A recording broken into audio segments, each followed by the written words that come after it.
안녕하세요. 저는 단국대학의 심재훈이라고 합니다. 오늘 제가 지금 그 제목 그대로 케임브리지 중국고대사의 의고와 신고라는 제목으로 여러분을 만나게 됐습니다. 원래 지금 이 발표는 동북아 역사재단에서 이번에 기획을 한 그 케임브리지 중국사 시리즈에 대한 리뷰의 한 파트입니다. 중국 고대사를 전공하는 저한테 지금까지 공부하면서 가장 큰 도움을 받았던 혹은 영향을 받았던 책을 몇 권 꼽으라면은 당연히 케임브리지 중국 고대사가 맨 위에 자리할 것 같습니다. 그래서 제가 오늘 이 시리즈의 이 발표를 맡게 된 걸 아주 기쁘게 생각하고요. 여러분들한테 이 책에 대해서 소개할 수 있음을 아주 영광스럽게 생각합니다. 일단 그 케임브리지 중국사 시리즈는 1960년대부터 기획이 됐습니다. 그 케임브리지 대학에 있었던 데니스 트위쳇 그 교수를 중심으로 해서 그리고 이제 70년대부터 책이 출간되기 시작했는데요. 사실상 지금 제가 오늘 그 발표하고자 하는 중국 고대사 파트는 원래 그 시리즈의 기획에 포함되지 않았습니다. 그래서 이제 이 책을 낸 그 편집자들은 자기들 이 책을 영권이라고 얘기합니다. 원래는 1권이 되어야 하는데 그 영권인 거죠. 근데 그 이유가 그 1986년에 제1권 진안제국하고 진안제국 이제 권이 출간됐을 때 총편집자 서문에서 이렇게 씁니다. 아직까지 선진사를 쓰기는 시기상조인 것 같다. 왜 그러냐면은 1970년대 이후 방대한 고고학 성과, 물론 이제 그 이전 1920년대부터 계속 발굴이 진행이 됐습니다만은 70년대 이후 특히 늘어난 홍수 같은 그런 고고학 성과를 전통 문헌하고 결합해서 정리하기에는 시간이 더 필요한 것 같다. 그래서 일단 우리 지금 우리가 만드는 이 케임브리지 중국사 시리즈는 지난 시대부터 시작할 것이다. 그런 이제 그 설명을 그 편집자 서문에서 남깁니다. 이제 그 계획하고 어느 정도 이제 일치하듯이 1994년부터 시카고 대학에서 중국 고대사를 가르치는 그 에드워드 쇼네시 교수를 중심으로 준비가 착수되었습니다. 그리고 이제 에드워드 쇼네시 교수하고 당시 케임브리지 대학에서 역시 중국 고대사를 연구하던 마이클 로이 교수가 그 두 분이 이제 편집자를 맡아서 14분의 집필자를 그때 선정했습니다. 그래서 그 책의 내용을 보면은 일단 기본적으로 상에서 전국시대까지 시대사를 커버합니다. 근데 그 시대사는 고고학 파트, 역사 파트 이렇게 나눠져 있고 그 중간중간에 예를 들면 이번에 보면은 지금 언어와 문자 파트가 들어가 있고 그리고 이제 11번 보면은 고전 철학, 그리고 자연 철학 12번에 그리고 13번 북방 변경사 그리고 이제 14장은 그 지난 시대로 이어지는 장인 제국으로의 유산 부분 이렇게 이제 그 14장으로 구성되어 있습니다. 그리고 당시까지 서양에서 활동하고 있었던 각 분야 대가들을 다 모은 그런 이제 지필진이라고 볼 수 있겠습니다. 1994년 11월 5일 날 시카고 근교에 있는 그 스타브드 락 주립공원 내의 호텔에서 그 예비 모임이 있었습니다. 당시 저는 그 시카고 대학 박사과정에 재학 중이었기 때문에 이 모임에 참여할 기회를 얻었는데요. 이 사진이 지금 그 당시 지필자들하고 그리고 이제 당시 시카고 대학 박사과정을 다니던 학생들이 함께 찍은 사진입니다. 이렇게 함께 모여서 그 2박 3일 동안 같이 회의를 했던 기억이 있습니다. 그때 지필자 14분 중에 그 케이시장 교수하고 쉬조윤 교수는 불참했습니다. 그리고 이제 여기 지금 가운데 왼쪽에 있는 이분이 에드워드 쇼넷이 그 편집자, 그리고 오른쪽에 계신 분이 마이클 로이, 두 분이 편집자시고, 그때 이제 중국에서 리 쉐친 이학근 교수를 모셔다가 총평을 들었습니다. 이제 이거 역시도 1994년 이후로 이미 역사가 되어버린 듯한 그런 느낌을 받는데요. 이미 이 집필자 중에서 세 분이 별세하셨습니다. 여기 지금 왼쪽에 계시는 그 데이비드 키틀리 교수도 별세했고요. 상 전공자인. 그리고 이제 그 중국 철학 부분을 맡았던 그 스탠퍼드 대학의 그 데이비드 니비슨 교수가 별세했고요. 그리고 여기 나오지는 않았지만은 케이시장 교수가 이미 별세했죠. 그리고 이제 중간에 계시는 리쉐칭 교수도 별세했습니다. 그러다 보니까 이제 여기 이제 계신 분들도 아직 왕성하게 활동한 교수도 계시고, 이미 이제 은퇴해서 그 활동이 잦아진 교수도 계신다. 그런 말씀드리고 싶고, 그리고 이제 여기 앞에 그 뒤에서 젊게 보이는 분, 이게 접니다. 젊게 보이는 사람들은 다들 이제 시카고 대학에서 박사학위를 받고 지금 미국의 유수 대학에 지금 다 교수로 자리 잡고 있습니다. 거의 대부분이. 이런 과정을 거쳐서 5년 이후에 1999년 이 책이 출간이 되었는데요.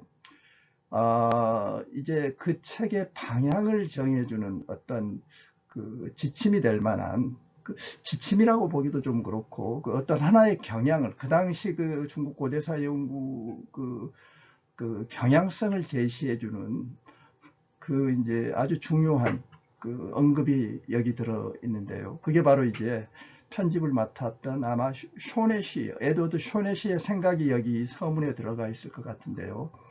이게 이제 우리가 케임브리지 중국 고대사를 이해하는 하나의 중요한 키워드가 될 것 같습니다. 제가 그대로 그냥 한번 이건 읽어보겠습니다. 새롭게 쏟아져 나오는 학술적 고고학적 근거만큼이나 만연하는 현재 중국의 문화적 국수주의 때문에 신고에 대한 믿음을 언급한 일부 표현들이 과장된 것임은 의심의 여지가 없다. 그렇지만 중국 학자들의 이러한 견해가 서양 학자들이 신고에 대한 믿음을 반박하기 위해 내놓은 많은 주장보다 더 편견적이라 할 수는 없을 것이고, 각각의 의견에 장단점이 있음을 감안해야 할 것이다. 이러한 유보에도 불구하고 지난 세대의 고고학적 발견이 고대 중국의 전통 문헌 기록을 뒤엎기보다는 오히려 입증하는 경향을 보인다는 결론을 부정하기는 힘들 것이다. 상당히 아주 그 당시로서는 약간은 새롭게도 느껴질 수 있는 그런 이제 서문인데요.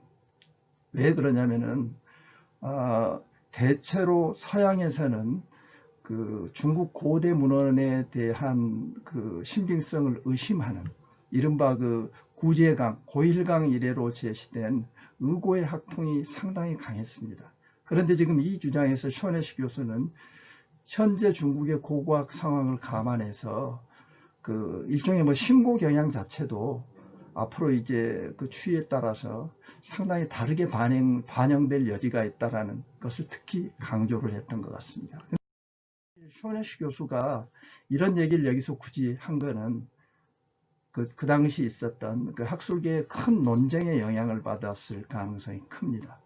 그게 바로 이제 제가 이제 여기다가는 그 반론이라고 제시를 하면서 여러분들 제목이 보시면 아시겠지만 1차 의고신고 논쟁, 2차 논쟁 이렇게 나눠봤는데요. 케임브리지 중국 고대사가 1999년 출간되기 전에 1995년에 역시 시카고 대학에 있던 우홍이란 그 교수, 아주 유명한 미술사학자죠. 그분이 써낸 이런 책이 있었습니다. Monumentality in Early Chinese Art and Architecture. 이거는 우리식으로 번역을 하자면은 고대 중국 미술과 건축에서의 기념비성 정도의 제목이 될 텐데, 2001년에 김병준 교수, 서울대에 계시는 김병준 교수가 순간과 영원이라는 제목으로 국내에도 번역이 돼서 나와 있는 책입니다. 이 책이 나오고 나서 이제 서양의 중국 고대사학계에서 큰 논쟁이 벌어졌습니다. 그 논쟁의 핵심을 차지하는 게 바로 프린스턴 대학에 있었던 로버트 베글리의 평입니다. 로버트 베글리가 1998년에 하버드 저널 오브 에이시아틱 스터디스 거기서 이제 상당히 긴 우홍의 책에 대한 서평을 씁니다. 서평이 아주 그냥 혹평이 좀 심할 정도의 혹평이었는데요.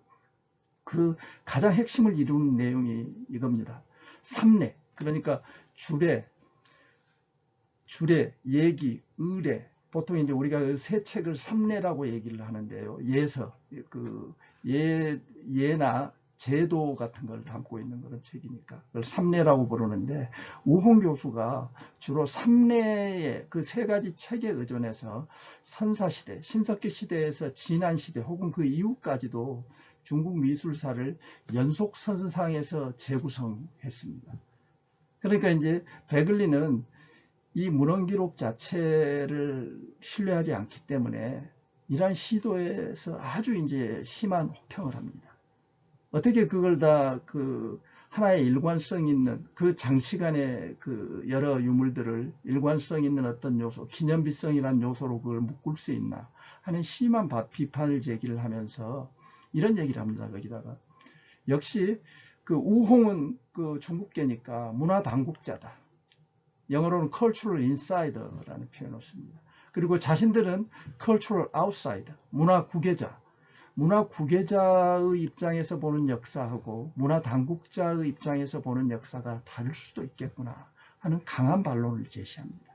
그러니까 이제 우홍은 문화 당국자니까 cultural insider의 입장에서 중국 사람으로서 중국계로서 중국 그 문화나 문명을 좀 아름답게 포장해서 전하려고 하는 그런 뉘앙스가 담긴 이제 그런 비평이었던 것이죠. 그래서 이제 강한 반론이 뒤이어집니다.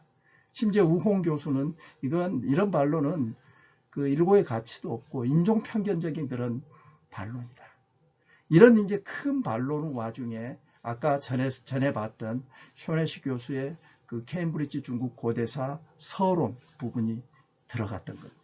그러니까 이제 쇼네시 교수는 이 당시에 이 그 토론, 그 논쟁을 우려하면서 의도적으로 그 서론에다가 이제 중국에서 그 신고 경향, 그게 무조건 비판만 할 거는 아니다라는 이제 그런 그 어떤 나름대로의 문제 제기를 한 거죠. 그렇지만은 그럼에도 불구하고 서양학계에서 그 쇼네시의 이런 그 서문에 들어간 어떤 의견 제시가 제대로 받아들여진 것 같지는 않습니다. 2001년에 그 UCLA, 그 당시에는 그 소장학자인 UCLA의 데이비드 스카버그, 이분은 이제 그 텍스트, 문헌 연구가로 그 유명한 분인데요. 이분이 케임브리지 중국 고대사에 대한 서평을 썼습니다. 제목이 Text and Artifacts예요. 대체로 아주 그 비판적으로 케임브리지 중국 고대사에 대한 서평을 썼는데 그 서평 중에서도 이 내용을 강조합니다. 베글리하고 우홍 교수 사이의 그 논쟁을 제기하면서 이렇게 베글리 교수를 이렇게 옹호합니다. 베글리의 서평에서 어떤 인종적, 민족적, 정치적 이분법은 전혀 찾을 수 없고 설사 최악의 경우를 가정해 그렇다고 하더라도 베글리의 정당한 방법론적인 비판이 그 어떤 동기 때문에 거부되어서는 안 될 것이다. 이렇게 또 강하게 반론을 제기합니다. 그러다 보니까 이제 이 데이비드 스카버그는 특히 전래 문헌을 어떻게 활용하느냐에 따라서 문헌의 신빙성을 두느냐 아니면 문헌 자체를 부정하느냐에 따라서 혹은 뭐 부정하거나 신중하게 활용하느냐에 따라서 신고, 일종의 그 고대 문헌을 그 신뢰한다는 그런 경향의 장들을 아주 신랄하게 혹평을 합니다. 이 리뷰에서 저는 이 방대한 케임브리지 중국 고대사라는 책의 내용을 가지고 논하기보다는 방법론적으로 그 두 가지 측면, 신고 경향 파트, 의고 경향 파트, 이렇게 두 가지 파트로 나눠서 설명해 볼까 합니다. 그 첫 번째가 이제 신고 경향의 그 서술을 한 그런 장들인데요. 우선적으로 그 말씀드려야 될 게 제1장에 나온 선사시대를 다룬 K.C.장, 장광직 교수의 그 역사시대 전야의 중국 챕터입니다. 이 장에서 케이시장 교수는 신석기 시대 후기 용산 문화 단계의 문화를 전래문헌에 나타나는 전설상의 영웅들의 시대하고 일치시킵니다. 그러니까 우리가 사망오제로 알고 있는 그런 시대, 사망오제의 시대, 혹은 뭐 복희, 신롱, 여호와 이런 신화상의 그 인물들이 활동했던 그 시대가 바로 용산시대였을 거다라고 그런 추정을 합니다. 두 번째가 이제 그 서주사를 쓴 그 쇼네시 교수의 파트인데요. 쇼네시 교수는 기본적으로 출토 자료인 청동기 근문을 서주사의 연구를 위한 자료로 활용하면서도 사기나 죽서기년 혹은 뭐 시경이나 서경 같은 전래문헌에 나오는 서주하고 관련된 부분 역시 잘 활용을 합니다. 어떤 면에서 이 둘을 결합하여서 그 서주시대 전체를 초기에서 말기까지 연속선상에서 발전하는 일종의 이야기식 역사서술을 시도합니다. 세 번째가 이제 그 시조윤 교수가 쓴 피츠버그 대학에 계셨던 그 춘추사 부분인데요. 이 역시도 좀 놀라는 소지가 있는데 이 파트는 거의 전적으로 춘추 좌전에 의존해서 그 춘추시대 역사를 서술하고 있습니다. 그렇지만 이제 춘추 좌전이라는 책의 그 신빙성 문제는 아주 오래전부터 큰 논란의 대상이 되고 있었죠. 그러니까 이제 그 의고 경향의 학자들은 이걸 수용하기 쉽지 않은 그런 이제 문제가 제기되는 것이죠. 그리고 이제 마지막이 그 아까 이제 그 앞에서도 얘기해서 충분히 예측 가능하듯이 그 우홍 교수가 쓴 전국시대 미술과 건축 부분입니다. 우홍 교수는 이렇게 얘기합니다. 전국시대 전래문헌이 전국시대 건축과 미술 해설에게 상당히 믿을 만한 지침이 될 수 있다. 그런 이제 그 코멘트를 그 장에 남기면서 상당히 많이 전래문헌에 의존해서 당시 미술사의 자료들하고 결합해서 그 춘추시대 전국시대 미술사 부분을 서술했습니다. 이러한 이제 서술 방식은 당연히 스카버그의 신랄한 비판을 받았는데요. 그의 비판 중에 특히 쇼넷이 그 서술에 대한 비판이 가장 신랄했습니다. 그걸 그대로 인용하면 이렇습니다. 쇼넷의 서술이 일정 부분 맞을 수도 있지만 틀릴 가능성도 존재한다면은 서주사를 일관성 있게 체계적으로 서술하려는 이러한 시도는 이용 가능한 자료에 불과해한 부담만 지울 뿐이다 라고 이렇게 이제 비판을 합니다. 대비해서 그 스카버그 입장에서 볼 때 이제 아마 이제 이런 이제 방법론적 탐구제가 이제 2라고 붙여봤는데 전래문헌을 신중하게 활용하거나 전적으로 전래문헌을 부정하는 경향의 연구들, 이 경향의 연구들은 상당히 이제 높이 평가를 받았겠죠. 굳이 분류를 하자면 제가 보기에 케임브리지 중국 고대사의 나머지 그 부분 한 10장 정도 부분은 대체로 이제 의고 경향을 띈다고 보는 게 맞습니다. 그 중에서 이제 몇 개만 특히 이제 중요한 몇 개만 가지고 와서 말씀을 드려보도록 하겠습니다. 그 첫 번째가 이제 데이비드 키틀리 교수의 중국의 첫 번째 역사적 왕조라는 제목의 이제 상 시대사 부분인데요. 일단 뭐 이분도 역시 상에 대한 전래문헌의 신빙성을 기본적으로 의심합니다. 그래서 전적으로 각골문에 의존해서 그 정치, 경제, 사회, 군사 등 주제별 서술을 합니다. 그러니까 쇼네시 교수가 그 서주사 서술에서 취했던 것 같은 이야기식 서술을 지향하는 거죠. 그렇게 할 수는 없다, 상역사는. 그리고 이제 베글리의 상고고학은 아마 케임브리지 중국 고대사 중에서 가장 도발적인 장일 겁니다. 본인 스스로가 우홍 교수에 대한 아주 심한 혹평을 했듯이 우홍 교수의 책에 대해서 일단 이분은 기존의 상고고학에 대한 학계의 이해가 시대착오적인 후대 문헌 기록의 토대를 두고 있어서 상당히 문제가 많다. 문헌 기록에 의존을 하다 보니까 모든 것을 상 중심으로 볼 수밖에 없는 그런 큰 한계가 존재한다. 이분이 보기에 지금 우리가 상이라고 알고 있는 그 시대 중국에서는 상 말고도 우리가 잘 알고 있는 스촨성, 산싱뚜이, 삼성퇴 문명이라고 보통 얘기하고 있는 삼성태 같은 그런 지역 문명이 그 당시에 공존하고 있었다. 그런데 이제 우리가 뭐 그 상시대사를 연구할 때 그냥 모든 걸 상이라고 재단해버리는 거는 굉장히 문제가 있다. 이런 이제 문제 제기를 하고, 이분은 또 이제 상에서 그 주나라로 그 이어지는 단선적인 역사, 그 연구 혹은 역사 서술은 주나라 사람들이 자신들의 관점에서 창작해낸 것뿐이다. 창작해냈을 가능성이 굉장히 큰 거다. 큰 것이다. 그렇게 이제 얘기를 합니다. 그러니까 우리가 기본적으로 전래문헌에 의존해서 역사 서술을 한다는 것은 아주 큰 한계를 지니고 있다는 그런 이제 위험성을 제시를 한 거죠. 그리고 이제 세 번째가 그 UCLA에 있는 로타 본 팔켄하우젠 교수인데, 이분은 이제 청동기 시대의 쇠퇴라는 춘추시대 고고학을 다룬 장에서 그 춘추시대가 정치적으로는 분할됐지만은 문화적으로는 서주 후기 이른바 그 의례개혁이 있고 난 이래로 문화적으로는 상당히 동질성이 강화됐던 시대라는 주장을 합니다. 그리고 이제 마지막으로 그 마크 에드워드 루이스, 지금 스탠포드 대학에 있는 분입니다만은, 이분은 전국시대 정치사를 서술하면서 역시 전국시대의 문헌자료는 한계가 많기 때문에 세부적인 사항보다는 시대 전체의 큰 윤곽을 파악하는 데 유용할 뿐이라고 그런 주장을 합니다. 그래서 그 전국시대사 서술도 아주 잘 써진 장 중에 하나인데요. 상당히 신중한 접근을 합니다. 당연히 스카버그로부터는 큰 호평을 받았겠죠. 이렇게 그 주장을 합니다. 스카버그는 최상의 역사가는 전래문을 이용하면서 증거가 의심되는 가공품으로서 조심스럽게 취급해야 한다는 그런 주장을 합니다. 그러니까 이제 이 스카버그는 기본적으로 문헌학을 하는 분이죠. 그러니까 이분은 문헌이 어떻게 형성되는지 그 과정을 나름대로 상당히 잘 알고 있기 때문에 우리가 가지고 있는 전래문헌들, 그 중국 고대 전래문헌들은 상당히 다 손상된 문헌들이고, 그 오랫동안 그 편집의 과정에서 변질이 됐을 가능성이 큰 그런 이제 문헌들로 기본적으로 보고 있는 것이죠.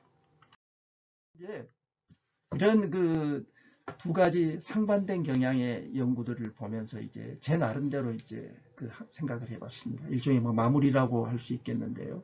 일단 저는 기본적으로 의고 경향의 서술, 그 서술이 활용한 아주 그 엄정한 자료 이용 방법, 그거는 상당히 정당하다. 그리고 모든 역사가들이 배워야 될 그럴 부분이다.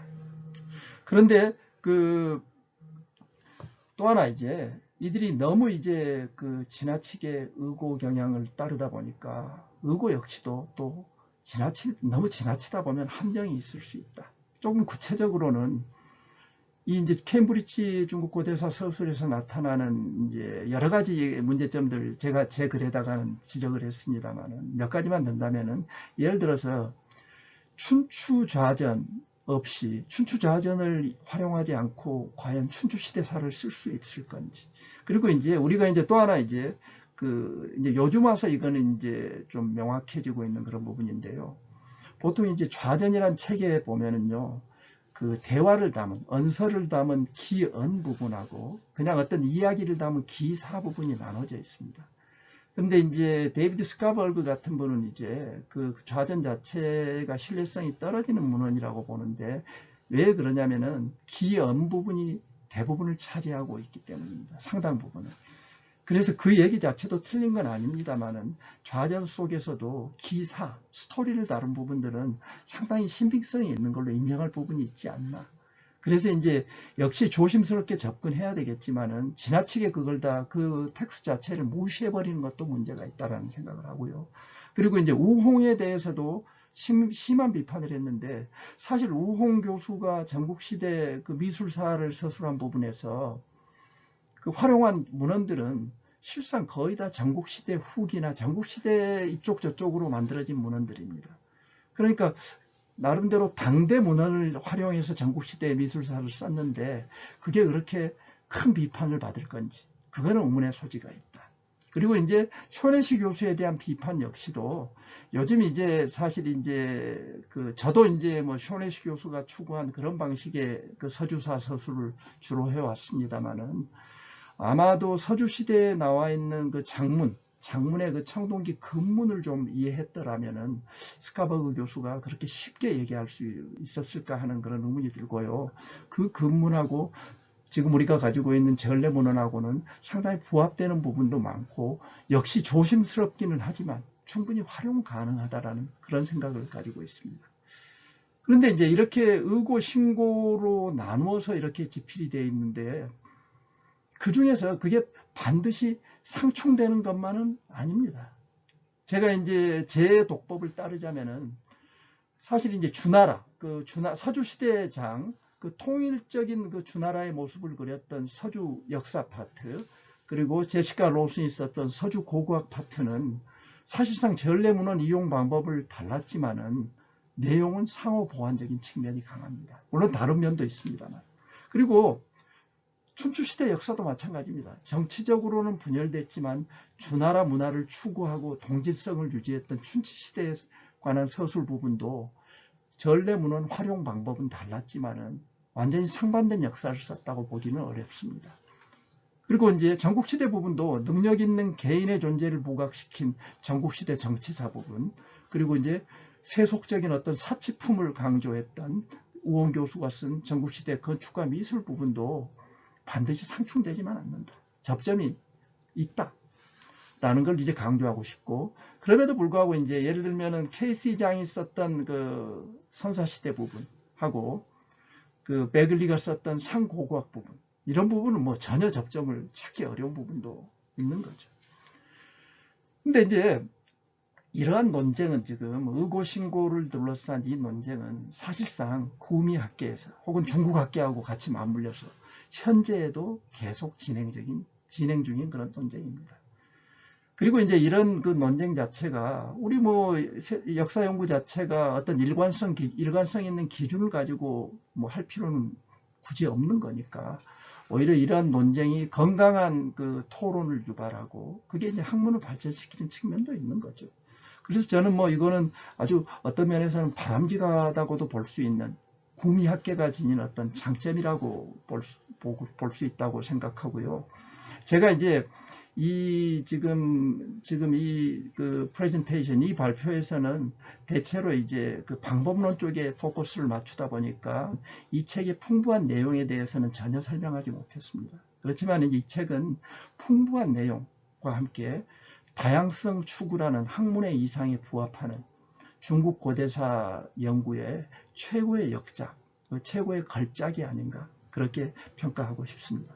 그런데 이제 이 책 나서 애프터 서비스라고 제가 제목을 붙여봤는데요. 이미 20년이 지났습니다. 21년이 됐죠. 그래서 작년에 중국에서 그 케임브리지 중국 고대사 출간 20주년을 기념하는 학술대회가 열렸습니다. 아주 뭐 흥미로운 학술대회였는데요.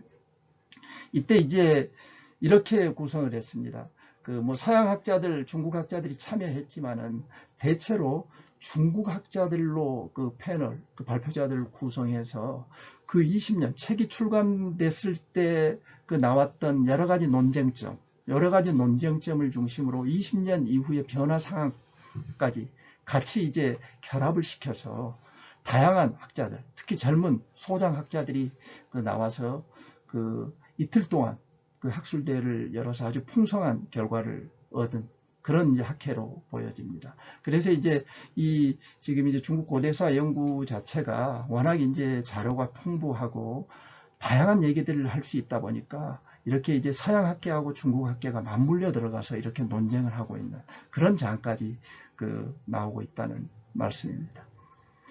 동북아 역사재단에서 아주 시의적절하게 그 케임브리지 중국 고대사 그 리뷰를 이제 한 것 같고요. 그리고 저도 여기에서 이제 글을 써서 일조할 수 있게 된 걸 기쁘게 생각하고 앞으로 그 책이 나와서 내년쯤 출간돼서 많은 분들이 그 책을 읽기를 바랍니다.